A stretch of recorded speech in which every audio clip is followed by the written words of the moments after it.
Hello, and welcome to Postcards from a Soul and Her Human. I'm the human Gina. Hello to everyone out there, and thank you for joining me. If you're new, welcome. I am documenting an incredible journey that I've been on for the last 3+ years, and recording the journey in this podcast for more than 2 years now, and everything is coming to a culmination, and oh God, forgive me. I'm still processing all that is happening. I'm having just the only word I can use is magical time. I feel like my life is a fairy tale, and I just want to update you on what's been going on recently. First of all, if you are familiar with my podcast and you have listened to the last few episodes, you are aware that I have a conference that I'm speaking at in Miami, Florida. Today is October 13th, 2024, and the conference is on October 21st and 22nd. And I'm due to fly to Miami, or was due to fly to Miami for this 2-day conference to speak about women's leadership. And part of this conference, a big part of it, was that I was going to meet my twin flame. This is a gentleman who is a central figure in my future. He has been known to me for more than 3 years through tarot readings and other messages. And I know who he is. I know his name. And through synchronistic events, which have been described in the last several episodes, I believe I was to meet this man at this conference in Miami on October 21st or 22nd. However, since that realization and that intuitive knowing took root in my body, there have been new events happening, and one big event has been Hurricane Milton, who struck South or Central Florida last week. And due to the hurricane and another storm brewing in I believe, the Atlantic, the conference has been canceled or postponed. So this is a really interesting development in my ongoing story, because I was sure that I was going to meet my twin flame, John, at this conference, that I was beckoned there by a dream I had more than 3 years ago, 7:30 pull the trigger, along with 2 other synchronistic events that happened to point me to this location and this time frame as the place and time I would meet him. So that's all off the table right now. And I am absolutely in the dark about when we're going to meet at this point. And it's kind of interesting how I felt about this once it happened. I did not think the event was going to be postponed, because I looked at the storm. I lived in South Florida for many years, so I'm familiar with the hurricane um, patterns there. And although they do oftentimes cause a lot of devastation, the people get up and running again if they're able relatively quickly. And since the hurricane wasn't headed towards southern Florida, I didn't think it would be a problem. But however, they did decide, the company that was putting on the conference decided to postpone the event for a future date, which I have yet to been given that. So this is so wild. So after I heard all this, and I realized that this was not going to happen, it was kind of interesting how I felt kind of liberated from what I thought I knew, that this was going to happen then, and now it's not. I'm not going. The event's not going to happen. So this union or reunion will not take place between October 21st and 22nd. So it's kind of interesting. When I would think about it, I would just get a smile on my face, because I know this is the universe orchestrating all this. There's nothing unknown to the universe. So it's not like the storm came up and then my spirit guide said, oops, there's a problem. We can't make this happen. This orchestration isn't going to work. All of this is taken into account. This is something that is known. I've known about all of this for a very long time. This weather event, this Hurricane Milton, is part of it, and it's been part of it throughout the whole time. So I'm just kind of I was in an energy after I heard this a few days ago of just like the universe is doing her thing, and it's up to me to really let go of any expectations. And I believe, honestly, that this was another intuitive exercise for me. And if you listen to my last episode, which is called Intuitive Mission, you'll understand what I'm talking about. I've been made aware that my mission in this lifetime has been or is to heal my intuitive channel. And in doing so, I am going to be using my intuition to live my life explicitly. So it's not about meeting John. It's not about any experiences that I have. The experiences that I'm having are strengthening this intuitive channel. So I did an episode several months back when I thought I was going to win the lottery. I had an intuitive feeling. I found a number that matched the format to the lottery, and I played it, feeling that this might be an opportunity for a great abundance for me. I followed my intuitive nudges. I bought a ticket, followed through, and I did not win. And at that time, I spoke about this, that I believed it was an intuitive exercise. And I've had many, many, many of these lately. I can describe each of them, but I can tell you I've had at least 5 in the last couple of months where I've had to really follow my intuition in order to navigate something. Something is, I had a tree, this is a whole other story, but I had a tree that I had to have taken down in my backyard. And I went through this process of interviewing potential companies, and I had a very strong intuitive feeling about one of them, the first gentleman that came out. I knew I was going to work with him. I knew I was. And then what happened was he flaked on me. He never got back to me with a quote. I followed up with him, and he said he would, and he never did. And I got to the point where I realized this person is jacking me around. I don't care how I feel about our connection. My intuition is telling me to cut off from him.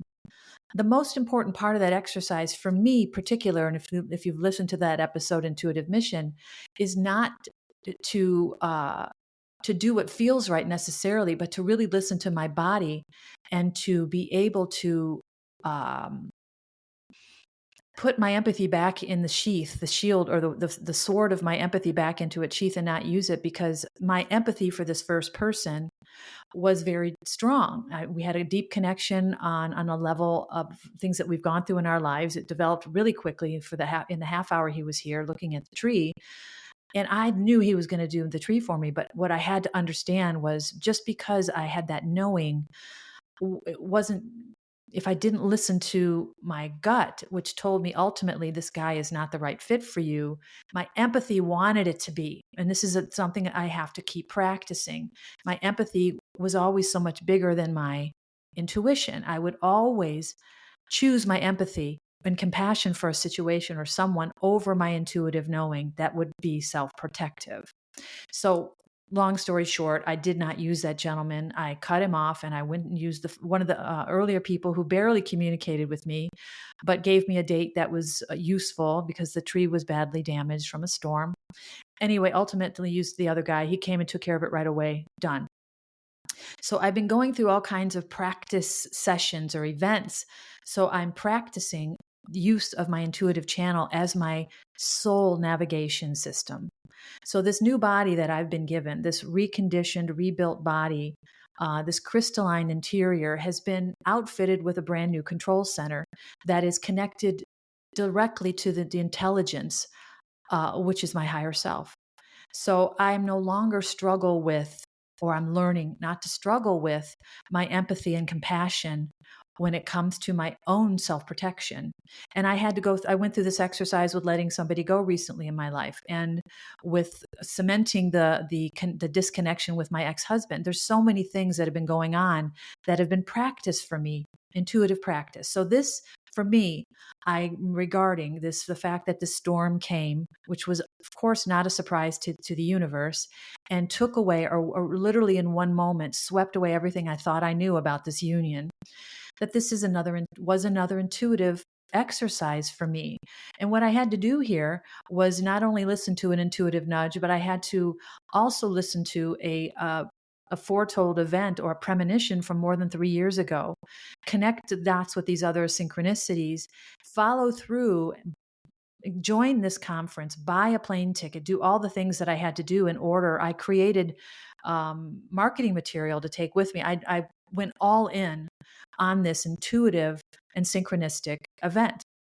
And I believe that that's what was meant to come out of this, and that the event itself really had no value otherwise. Now, I don't know if I'm going to end up doing this event or not when it gets rescheduled. I have yet to know that.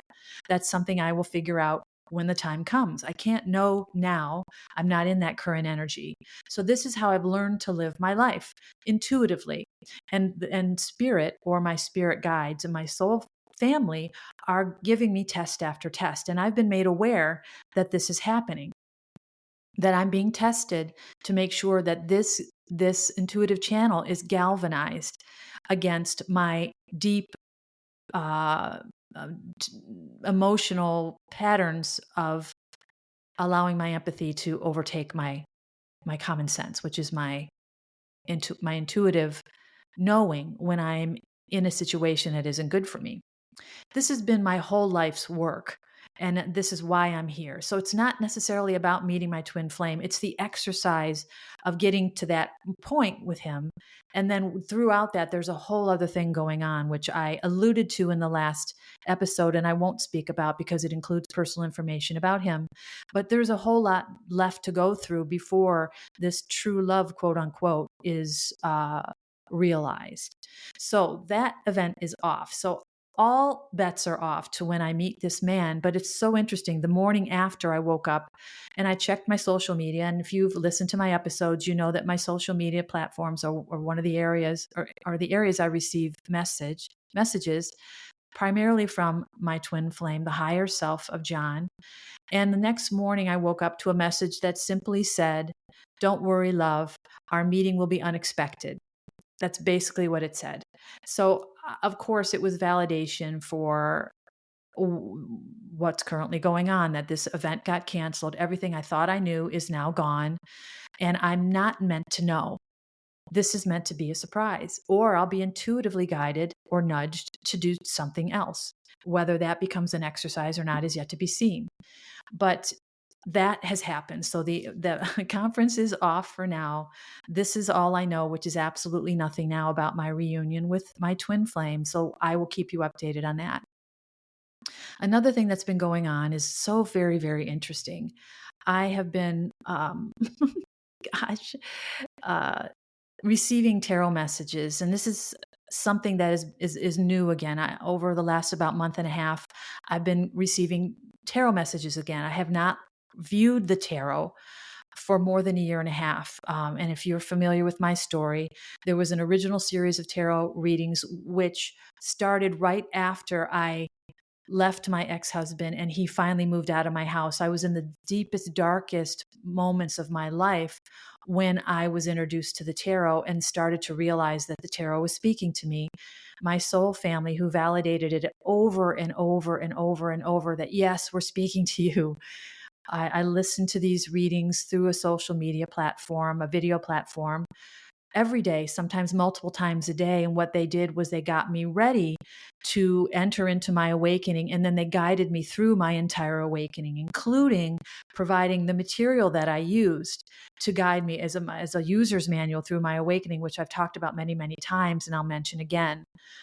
Human design, Jovian Archives is the source that I use for a free human design chart, which basically mapped my human or my energetic pattern or my blueprint for this lifetime and let me know that I'm a projector energy, which I spoke about as well. The other set of materials was the Gene Keys, and the gentleman, Richard Rudd, who created all this. And it is a roadmap for your human incarnation based on your birth date, time, and place of birth. And so much more, but I'm giving you a very simplified summary. That material guided me through understanding the karma that I brought into this life, specific karma. One of the largest overarching themes for me was victimhood. This was mapped out in there. Victimhood is your karma. Here are the three different basically levels.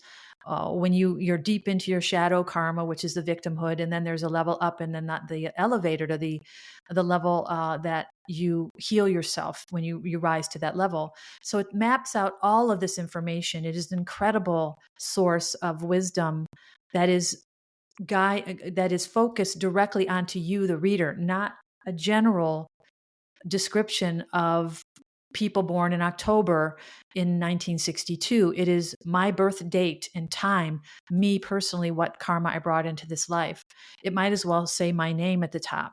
It was that specific to me, and it helped me really understand as I was going through this energetic reconstruction why I suffered so much in my life. And I would recommend this to anyone who is interested in understanding themselves below the surface, below the ego, because the ego will take over otherwise, and then you end up lost. And so I would highly recommend that. I'll pin that in a description if there's one there. So I've been, the tarot was something that guided me to where I got to the point a year and a half in where I said, I don't need these messages anymore. I understand what I'm doing here and why. Thank you for all the hand holding, but I'm good. And they stopped the tarot. Year and a half later, which just about 2 months ago, a month and a half ago or so, the tarot started again. And I was very hesitant to look at it again because I felt like I was cheating on my tarot sobriety. I put it that way in the last episode. I didn't feel like I needed the help, but what I didn't understand until I was kind of more forcibly guided back to the tarot is that this is a new crop of readings that are meant to guide me through what's coming next.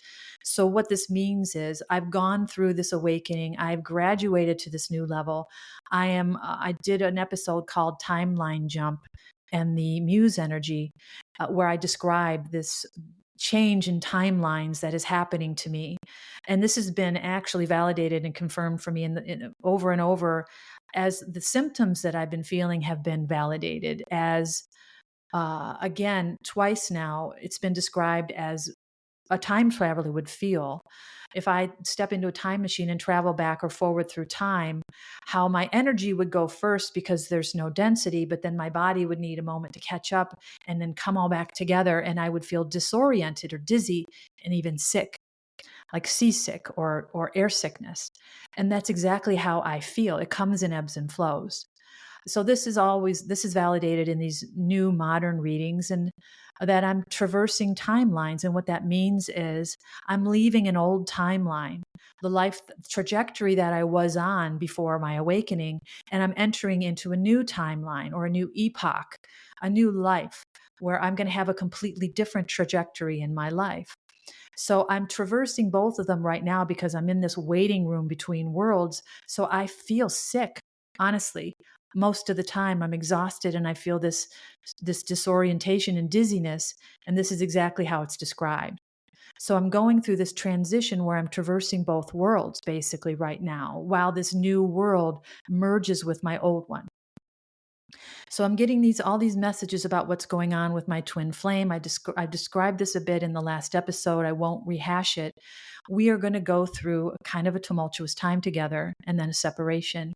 And then from what I understand, there'll be an opportunity for us to reunite again. So all of this is happening, but there's other things happening too. There is energy around or information coming in through these tarot readings about my professional future, and that I'm going to be swept into this. And I spoke about this also before a couple of times, into this kind of new era where I'm going to have material success, where my work or my vocation will become visible to others, where right now there's very little going on visibility wise, which is, I have almost no listeners. And I've been told, I started this whole venture with this podcast and the writing on a intuitive whim. and it was validated later that I took a leap of faith into this work because I knew at a gut level that this is what I'm meant to do, even though right now I have very few people who know what I do, literally a handful. But I keep posting the episodes and I keep writing the articles and I keep working on my book because this is what I've been nudged or guided to do. This is the full expression of my gift, and it is my voice. So I'm getting all of this information and throughout the last month and a half or so, and I'm taking it all in. I'm writing about it. I've been writing almost every day, and I don't share everything on the episodes because I only share what comes through me. It's almost like, and this has been validated also, that I'm channeling what I'm meant to speak about. When I stop and think, I know I'm done. So I don't think, I just speak, which is really an interesting and liberating, beautiful, truthful, genuine process for me as an experiential transducer, where I am here to share my experiences and my perception of what's going on. So I'm lying in bed the morning of October 4th. And I am, as I normally do when I'm able, if I'm not getting up early for some reason, I'll lay in bed for up to an hour after I'm awake. And this is a time that I've described many times where if I get a download during the night, I allow that whatever information came through to me to kind of rise into my consciousness, into my awareness. And oftentimes this translates into an article or a podcast episode. So I'm laying in bed on October 4th in the morning, and I'm just not thinking about anything. And this is the first time this has ever happened to me. So it's very, very interesting. A name flashed into my awareness, like a psychic, like somebody spoke to me psychically. It was clear as day. The name, I wasn't sure if I was going to share the name, but I guess I am. The name was Tom Goodman. Tom Goodman. And I remember it like it was yesterday. Well, it was only a week ago, but I got up when I got out of bed, I wrote it down. But it never left me, this name, Tom Goodman. I'm like, okay, who are you, Tom Goodman? Well, one of the recent readings that I received actually on my birthday, which was October 6th. And this is interesting that it was on my birthday that I received this reading. The reading was definitely about John and I, which every single day I receive multiples of these. I only look at one a day because they can be very long. This one in particular was an hour and a half long tarot reading. It was so long I had to split it into two sessions. So I listened to part of it on October 6th, my birthday, and the other part on October 9th. Well, the part on October 9th that I listened to, that I saved, where at the point that I listened to and I restarted or resumed it 3 days later, was more about me as a soul in this incarnation and what my purpose is and how I'm meant to share my voice, that my voice has a resonation that is infused with this cosmic magic. I won't even go into it. I don't even understand it all myself. It's just that this is what I'm meant to be doing, to speak. So and also in the reading, it talked about how the universe is going to send masculine energy into my life. And I remember from the original tarot readings that I would be invited into an opportunity and that this person would become a mentor because I would feel out of place or unqualified for this opportunity that I would receive. And I think I've mentioned this a couple of times throughout these episodes. But so I have this awareness in my mind from this old reading or this original reading that somebody is going to come into my life as a mentor and take me into some sort of opportunity that I won't feel qualified to do. But they'll take me under their wing and I will be made comfortable in this new environment. So I'm listening to this modern reading just a few days on the 9th about how masculine energy is going to be sent into my life to help me navigate what's coming next and also to befriend me or become not necessarily a romantic connection, maybe a friendship or a mentor was how it was put. So I'm like, okay, all this stuff is happening and in the reading. So I finished the reading that day and went on about my day. And then into the evening, I was sitting right before I turned on the TV. I'm sitting on my couch thinking about it, just allowing what resonated to enter up into my awareness, which is this is how I took notes throughout the whole thing because I'm posting some of these readings in my book, but I don't do it for my own benefit. I know what I'm meant to remember will stay with me. So I'm sitting on my couch and I'm thinking about this masculine energy, and I'm thinking about my podcast and my voice being my vehicle. And I thought, well, I wonder if my podcast is going to be my vehicle.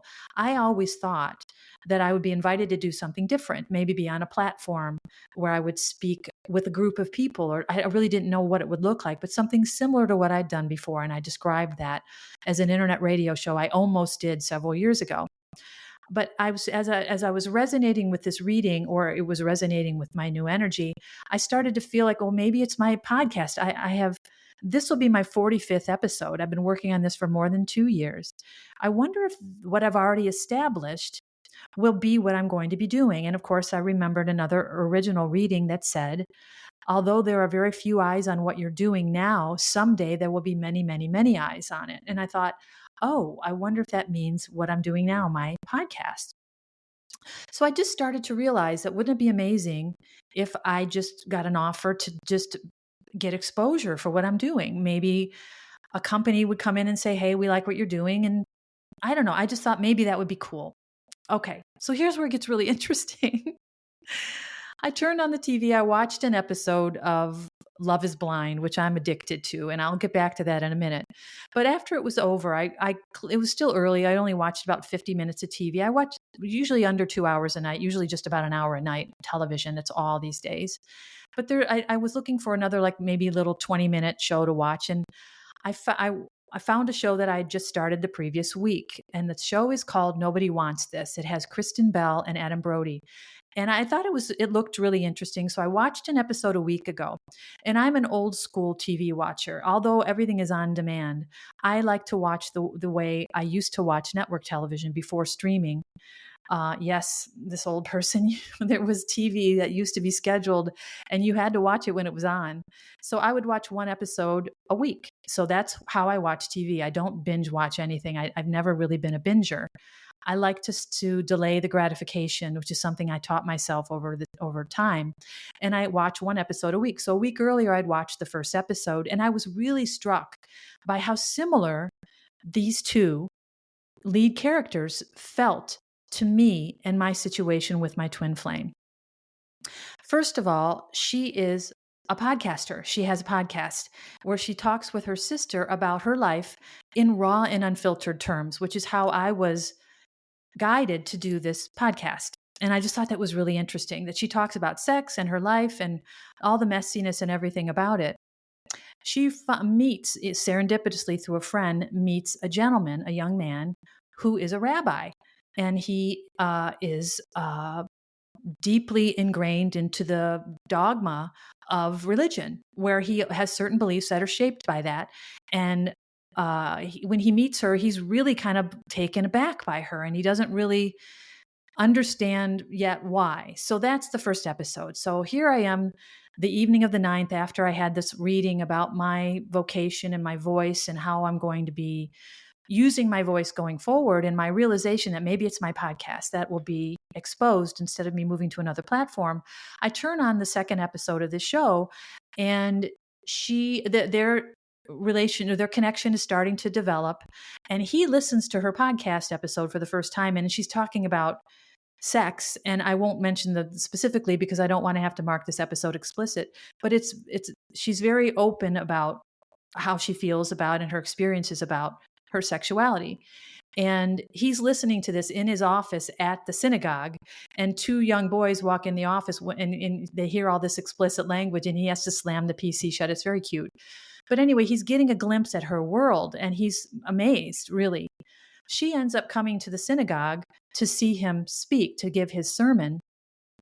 And while she's there, he notices her. And when he's finished, and this is so interesting, everyone around him, his mother is there, his friend and wife are there, all these women who are trying to match their daughters to him, because every Jewish mother wants a rabbi for a son-in-law, I guess. I don't know.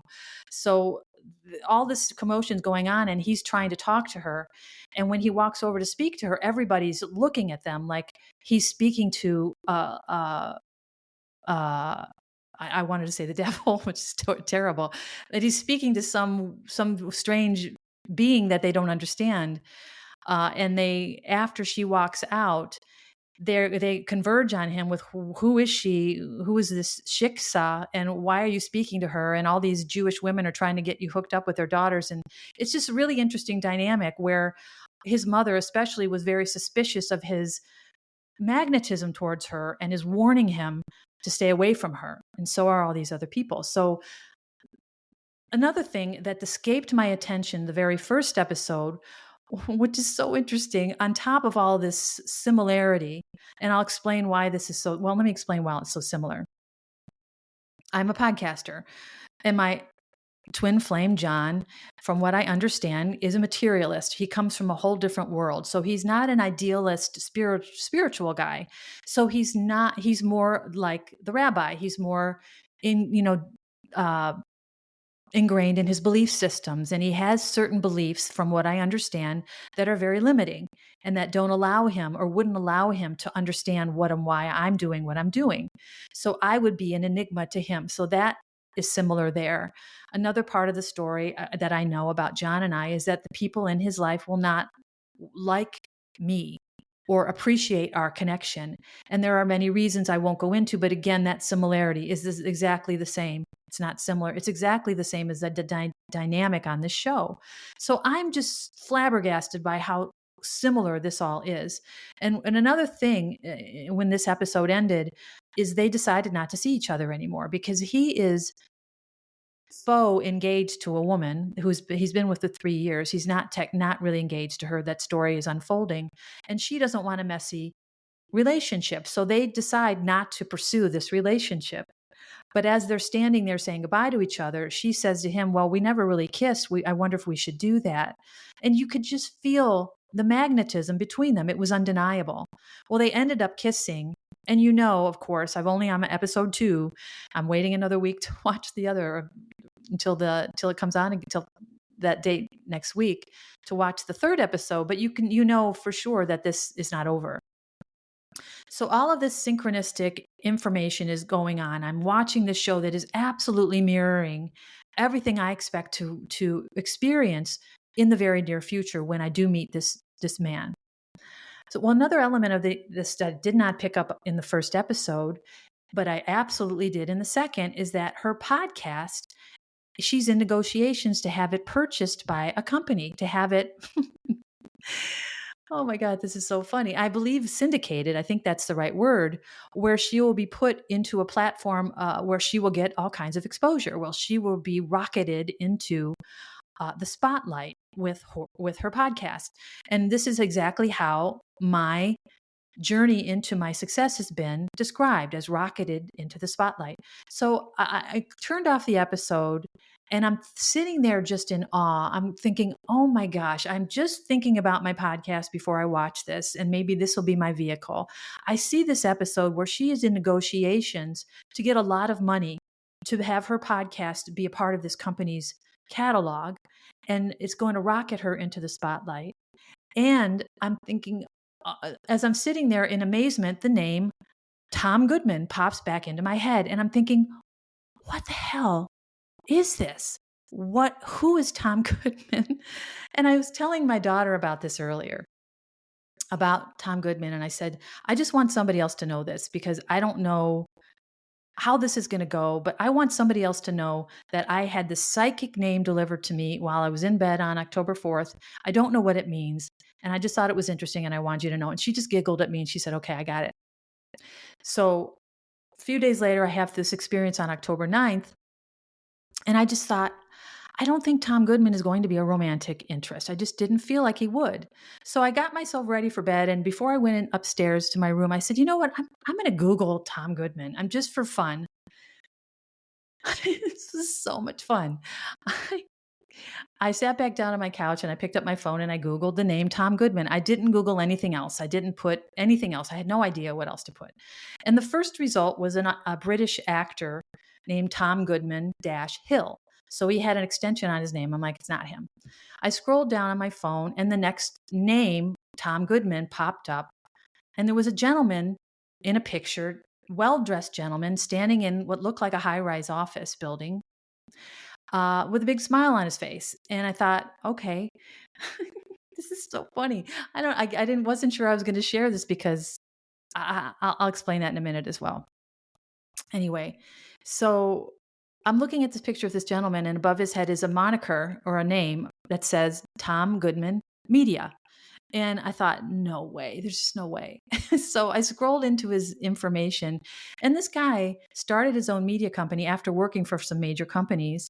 And he does all kinds of really diverse things, including launching 2 Harry Potter books.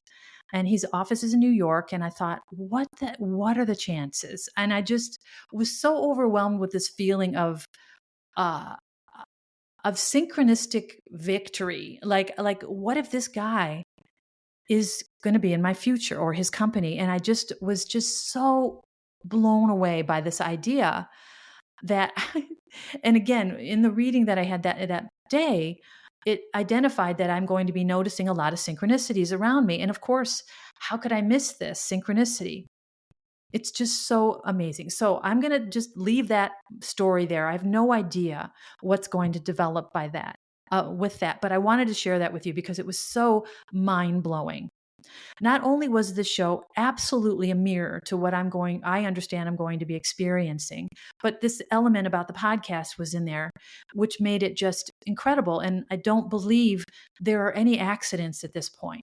I don't believe that there are any mistakes, that I am being led through this synchronistic um, funhouse, really, so I can understand the scope of what I'm going to be dealing with. And in the reading on the 9th, it said basically that you're traversing into a new timeline, and everything is going to go wild. And I'm going to be in a place that I could never have gotten to before. And also discussing my time with my twin flame. One of the aspects of our reunion, or our union together, is we are going to be awakening dormancies in each other. And I find this so interesting. Now, they're not all good. There's a lot of dormant ancestral elements that need to be healed still. One of them that I have healed in this lifetime and for my ancestral line is my intuitive channel, is reconnecting with my intuition and living my life by it, which is what I'm meant to do going forward. And I not only healed this for myself and for the child that I left behind, who was persecuted for her sensitivity, and I suffered for my sensitivity throughout my life, not because of other people, because of who I magnetically drew into my life to challenge this issue in my body until I can finally overcome it, which my ex-husband was finally the one to break me. So there are other things potentially in my body that need to be dealt with, and I won't go into those specifically, but another element are dormant gifts or abilities. And this is something that the projector energy that I am is also designed to do, that when I'm in the energy of a generator or a manifester, and these are human design terms, so I would highly advise you, if you're interested, to go look at that. And I have to be with a generator or a manifester in order for my gifts to be activated. So in his energy, dormancies in my body, in this being that I am in this body, are going to be activated, and I'm going to be able to rise to the highest version of myself. And he also, this is something we're doing for each other. This is something that this one soul that we are coming back together is going to ignite. So all of these things, these dormancies, are going to be awakened, and it's been described as each of us are giving each other these gifts, and because of this energetic connection, we will rise to the highest versions of ourselves together. And in these highest versions, we will be ascended as high as possible in these human bodies, and in that ascension, be able to accomplish together what we could never accomplish alone. And I'll leave that there. There's a lot more there, but I don't want to go into it because it's not all revealed to me yet. But it was put this way to me, that I will be able to have access to visions and ideas that I could never have access to before. So anyway, so as I'm realizing the synchronistic quality of the show that I'm watching, I'm realizing that everything else that I'm watching on TV is also synchronistic or synchronized with what I'm going through, or a mirror, a reflection of who I am and the energy that I embody now. And I'll explain this. This is just about everything that I watch, including a movie I watched last night, which again I chose innocently, but ended up being a mirror as well. The movie was, what was it called? Lonely Planet. It's a new Netflix movie.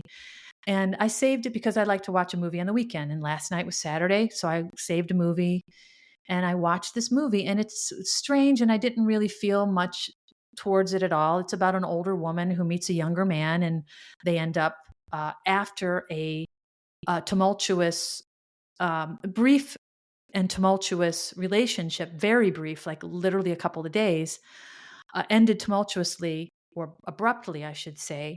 And they didn't find each other till several months later. I think it looked about 6 months to me. And after that time apart, they were able to reunite. Well, this is my story. This is exactly how my connection with my twin flame is meant to go. I'm meant to meet him. We are get to know each other to a certain point. Something's going to happen. We'll be in separation, and then we'll be reunited, I believe 5 or 6 months later. So again, a mirror to what my life, the energy in my life is mirroring in the world for me, even the TV content.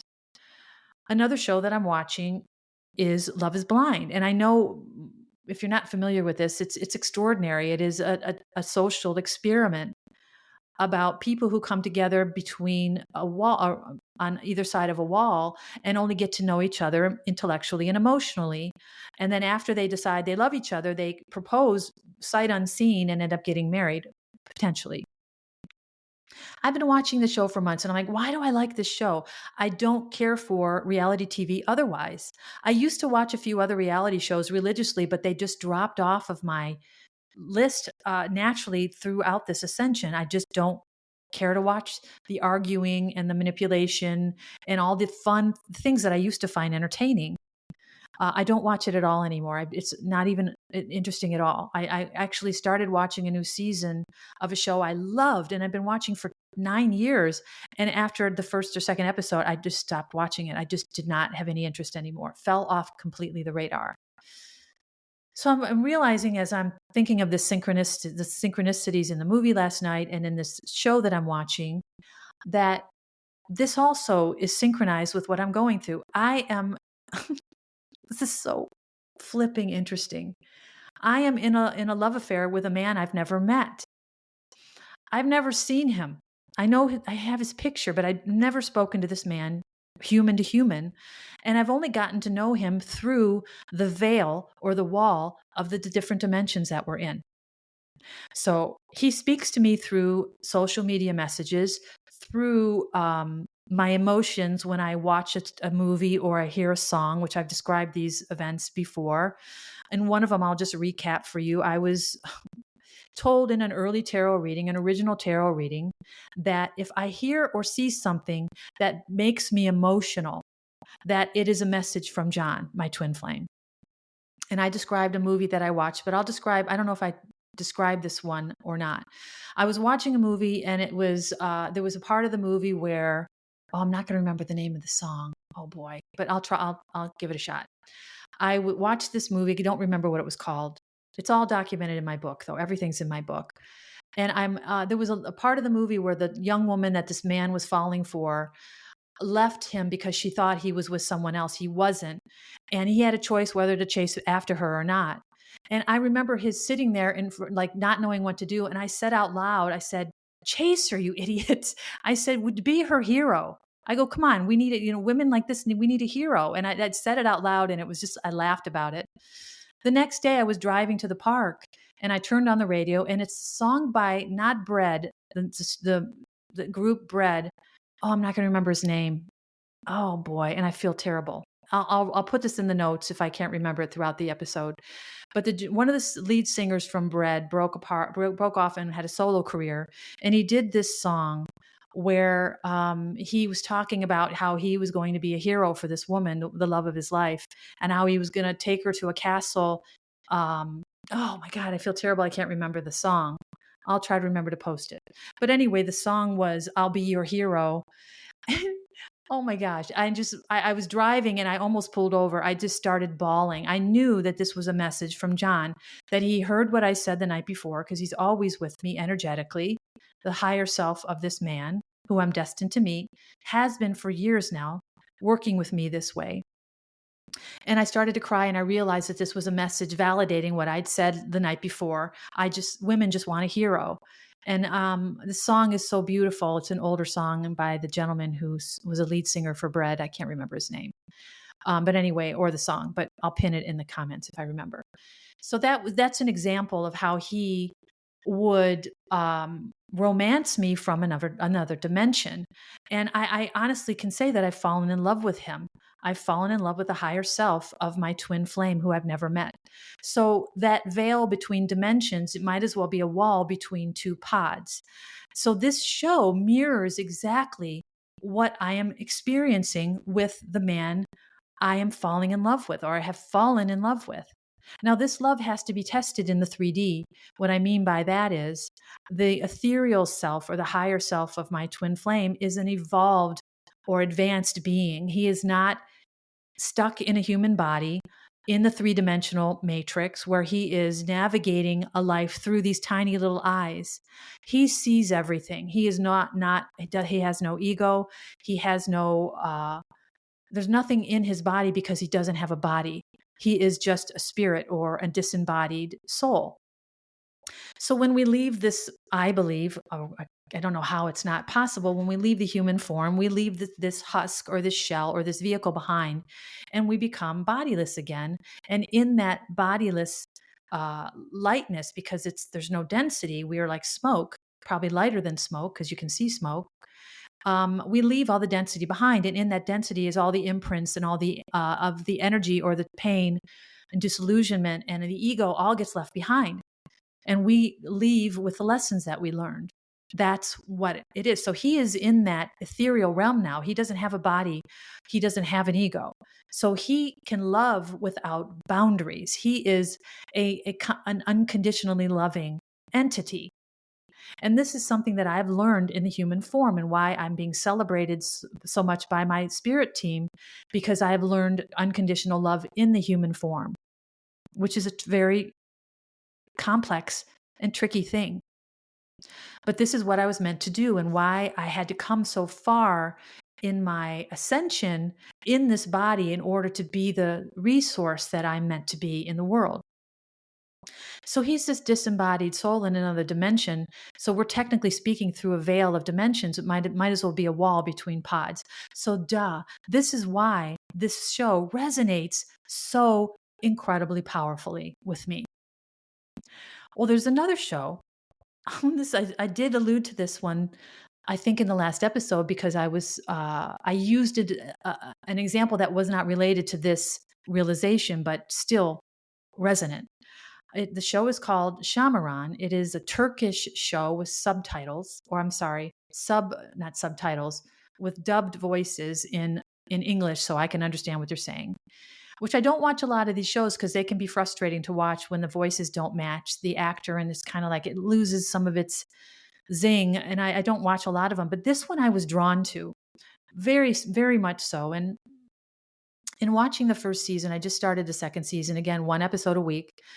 The two lead characters are a man and a woman from different worlds.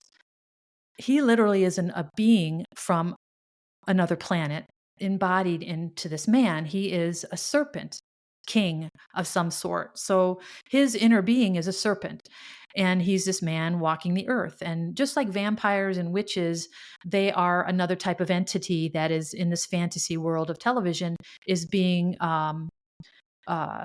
has a life as a human. So he lives in the world with other serpent beings who are basically hiding themselves from humanity, because humanity has taken over the world. So they are a minority in the world, and they're finding their way. So anyway, she comes into the picture from another country. She comes to visit her grandfather, who is part of this other world that she's entering into. And long story short, she realizes that she has a destiny with this man. Okay, check one for synchronicities. Also, Her destiny has to do with prophecy, where she is also the inner being is also of a serpent nature, and she's meant to um, evolve into her or embody this serpent queen who she is intended to be in this lifetime. So I just described what I'm going through in the last episode as a full embodiment of the being or the creature I am from another world, another planet, another star system. Well, actually, I think, no, probably another star system, although I won't go into that now. So anyway, she is becoming the full embodiment of this serpent queen who she's meant to be. And she couldn't do this from the get-go. She had to go through a human life, trials and tribulations, and grow in maturity in order to manage or to awaken as this serpent queen. And the same thing with the man.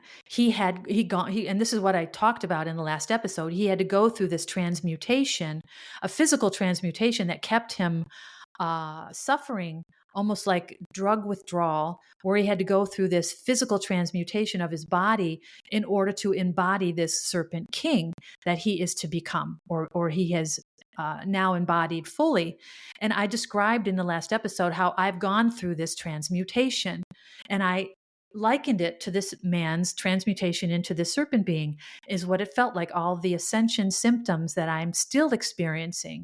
I still feel this dizziness and this disorientation and this deep exhaustion from this traversing timelines. And it's described again as ascension symptoms. I'm going through this transmutation. I'm no longer the same body that I was in my 3D life. So that's synchronized to what I'm going through. Another synchronization is that they could not go find that these parts of them were suppressed throughout their entire lives, because until they could embody it, they could not transform. So again, same journey that I've been on. So now in the beginning of episode of season 2, this young woman who had no idea she was a part of this prophecy, or that she had this being inside of her, is now embracing the fact that she is this serpent queen and what that's going to mean in her life. And it completely changes the trajectory of who she was. So again, this show that I'm watching, one episode a week, it's mirroring as I like in real time what I am going through. I just felt this full embodiment. And I'll tell you, I woke up this morning and looked at my social media, and there was a message from my higher self. And this just says it all. It was one picture, just a picture of an angel, a multicolored angel sitting on a crescent moon. And the caption was, "The divine feminine has risen." And this message was to let me know, or to validate all that I've been realizing about myself, that it's time for the divine feminine, or the full embodiment of the being that I came into, that inhabits this physical form, to express herself fully into the world. And I'm going to do that with the help of my twin flame. So my union with him, or reunion, because we've known each other for eons, and from what I understand, we incarnate together in every life and find each other in every single lifetime. That once we come together in this evolved embodiment, we are going to be the most powerful we ever can be. And we are going to carry out the mission of light, and whoever else knows what else will be given in the form of ideas or visions from the universe to carry out into the world together, because then together we are most powerful. Just like in Shamaran, together they are most powerful, the king and queen of the serpents. So wild mirroring going on there. There's another show that I absolutely love, and this is about all I watch. There's really a couple of sitcoms that I watch that I'm sure don't have much resonation, but this other show is one of my regular shows that I watch every week. It's basically Love is Blind from 3 different countries. The Shamaran, and then this other show, which I just picked up a few weeks ago. Actually, no, I think I'm on episode 8. So 8 weeks ago, one episode a week. And I just, of course, am realizing the synchronistic quality, or the deep magical reflection, real time, of what I'm going through. The show is called The Discovery of Witches. And I've always been drawn to these types of shows. Shows like The Witch in the Wardrobe, or not necessarily Harry Potter. For some reason, I missed the Harry Potter train. But shows about these humans who have these ethereal abilities or connections or have these magical qualities to them. And I think that explains why the vampire shows are attractive to me. Anyway, so this show called The Discovery of Witches, I started watching about 8 weeks ago. Well, now in the last episode I watched, the last 2 episodes, she is finally coming to terms with who she is. This young woman who is, she's a witch. She's completely disconnected from her magic. She has been her entire life.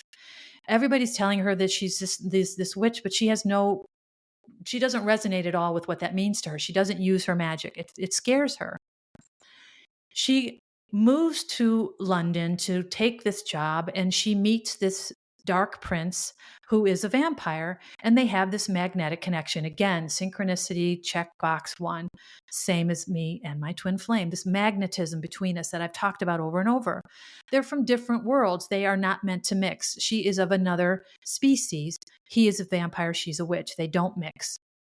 So they meet. There's this magnetic connection. They both try to deny it. Long story short, they end up together. Everybody's telling them they don't. Telling him, what are you doing? She's a witch. Telling her, what are you doing? He's a vampire. Same dynamic that I'm meant to enter into with John. Same one as expressed in the show Nobody Wants This. Exactly the same. Well, the real-time quality is also there because I've been watching this for 8 weeks. And last week, she just discovered through this traumatic event that she now has access to the magic that she didn't think she had access to. And what had happened, if you didn't watch the show, is her magic at a very young age was suppressed or cloaked to protect her by her parents, because there were people who wanted to exploit her power because she was supposed to be a very powerful entity or witch. And in order to gain to have access to this power, they actually killed her parents trying to get to it. But anyway, the parents cloaked this little girl so these other witches could not exploit her for her magic. She grows up into this young woman and has this traumatic event where this cloaking spell gets broken, and she all of a sudden has this burst of magical ability that she doesn't know how to control. And where I am now in the last episode is she's starting to learn to control it. And as she's learning to control it, she's able to protect herself from these other forces. And so what she's doing now, if you look at it from this perspective, she is starting to embody the magical being she has always been. And this dark prince, this vampire, is part of her destiny. And he is, although an opposite and not in everyone else's eyes, not meant to be in her life, is critical or integral in her going. I've not watched the whole series yet. I'm only in the beginning of season 2. He is an integral part of her destiny, is all I know so far. Even though from those around them, he looks like the opposite. But their magnetic attraction is undeniable, so much so that she risked her life to be with him because he craves her blood so desperately. So they had to overcome this visceral part of themselves in order to be together. And it reminds me of another movie that I love, which is called Elemental. It's an animated movie, and I'm just realizing this as I'm speaking. I won't go into a big description, but she's fire and he's water. And they end up coming together. It's just amazing. And of course, there are 2 other movies that I love that are animated. I watch with my granddaughter all the time, and I think I might have mentioned this, so forgive me if I'm repeating this. But since I'm on this train, I have to keep going, is the animated movie Tangled, where she is kidnapped as a baby by this woman who wants to exploit her gifts. And she has no idea of her origin or her ancestry. She's a princess. She gets accidentally rescued, who honestly, she rescues him, by a boy who's lost in the world, who has no idea of his ethereal quality or his worth or his significance in the world. He ends up stumbling into her tower. They go on an adventure together and end up together against all odds. 2 opposites, but they come together because of their destiny. And I wondered, why do I resonate with the story so much? because I was not aware of my ancestry, of the being that I was. Throughout my whole life, I suffered. And I didn't know that I had this powerful intuitive gift that could guide me to this incredible place in my world that would literally aid me, that would be the reason I can traverse timelines. So there's a deep resonation with that story where she uncovers for him his significance, or she connects him to his ethereal side. He is the materialist who was trapped in his ego and lost in the world, and she was the idealist who knew that she had this magical gift and just didn't understand it. So again, that mirroring is there. And there's another movie that I've loved since my daughter was little, Aladdin, where Robin Williams played the original um, genie in a bottle, where again, the same story is played out. She is a princess trapped in her world, and he is a street urchin who doesn't know who he is until he finds her. And then, of course, they end up together in this destiny. So it is just extraordinary to me how incredibly synchronistic not just parts of my life are, every single aspect. And I kind of been envisioning a tarmac where it's lit with these lights flashing forward, so guiding the plane down the runway towards the destination where all these lights are flashing the direction forward. This is what my life feels like right now, that I'm on the tarmac. I'm in this airplane, which is my body, with this navigation system set to this new timeline. And I'm going whether I like it or not. And of course, I like it because I get to, oh my God, I can't even tell you how I feel. I feel like my feet are not touching the ground. Although I still feel these ascension symptoms, and I sleep way too much sometimes, and sometimes I don't eat much at all. Sometimes I eat too much. It's like I'm almost at the mercy of these symptoms. Even though all that is still going on, I feel this incredible embodiment, like I am this divine feminine who no longer can be contained in my old life. And I know this to mean that, and I'll mention one other thing because it popped into my mind. In the reading yesterday, the locations of Nevada and New York popped into the reader's mind. And I don't know what that might mean, except for one thing that popped into my mind is that Tom Goodman's office is in New York. Again, I have no idea. I'm not meant to know the whole picture. This is an adventure for me, and this is what my soul wanted. Although I'm incredibly intuitive, and I've been picking up on lots of intuitive signs and signals, and the synchronicities are impossible to miss. I feel like I'm living on this tarmac, on this runway, and these lights are all shooting on and off, guiding me forward into this new epoch. It is just extraordinary. I feel like, I mean, everything, including the cancellation of this conference. I honestly don't know if I'm ever going to reschedule and do this. I feel like the purpose of that conference has already been served. Like it was intuitive practice for me, and I don't know that I will go and do this conference when it gets rescheduled or not.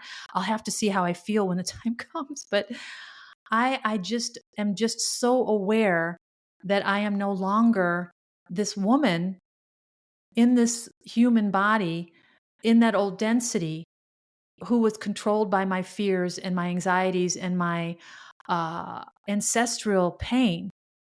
And that I am now entering into a time where I am already on liftoff. So what I mean is I no longer feel my old life around me.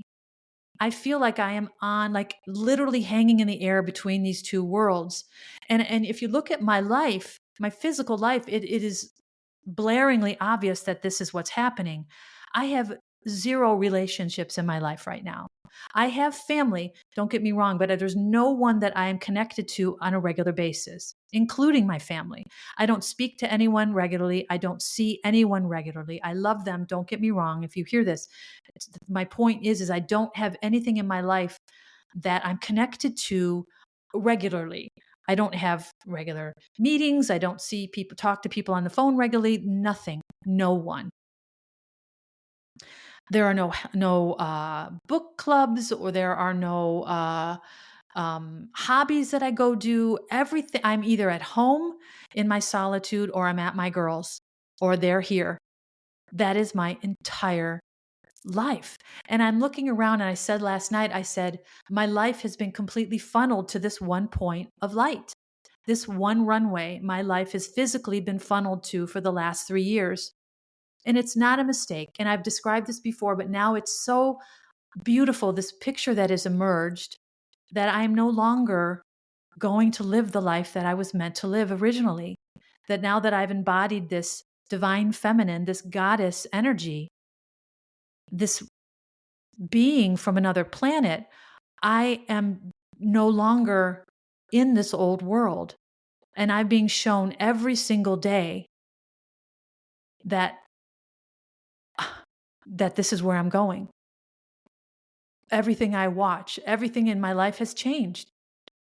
It's all synchronized to this upcoming traversement or this jump in timelines, which from my understanding, I'm kind of traversing both of them right now because I'm still physically in this old world, in this old neighborhood and home and life. Wow. So I think I'm going to stop there because I think that I'm done. I just wanted to share all that with you. I'm so grateful for this medium. And I know there's not many people listening right now as I'm recording this, and that's okay. I have no doubt that what's meant for me will come. I live by that mantra now. I don't worry about anything. I don't have to strategize or concern myself or plan anything. All I need to do is wait to see how I feel. Am I intuitively guided to do this or not? And that is my decision maker. It is just, it's almost like a toolbox where the mechanic has gone in and thrown all the wrenches and all the tools out over his shoulder behind him onto the ground. And all that's left in the bottom of the box is this button, this bright light, this button with a bright blue light in it. And now he knows all he needs is this tool. And that when something needs to be done, he just pushes the button and it's done. It manifests, it's done. So I will keep you updated on what happens in my life because this is so interesting. And if you're interested and you stay till the end, I appreciate you so deeply. I'm so excited. And at the same time, I have this core stillness in my body. It is remarkable. It's just unshakable. And I know this is her. This is the being inside of me who has gotten control and who has allowed me, the human, to let go of everything I used to cling to and to just allow her to drive this vehicle. And now that she's driving, I don't only drive anymore. Now I can fly. And I'm just so excited about this and I can't wait to share what comes next. Thanks so much.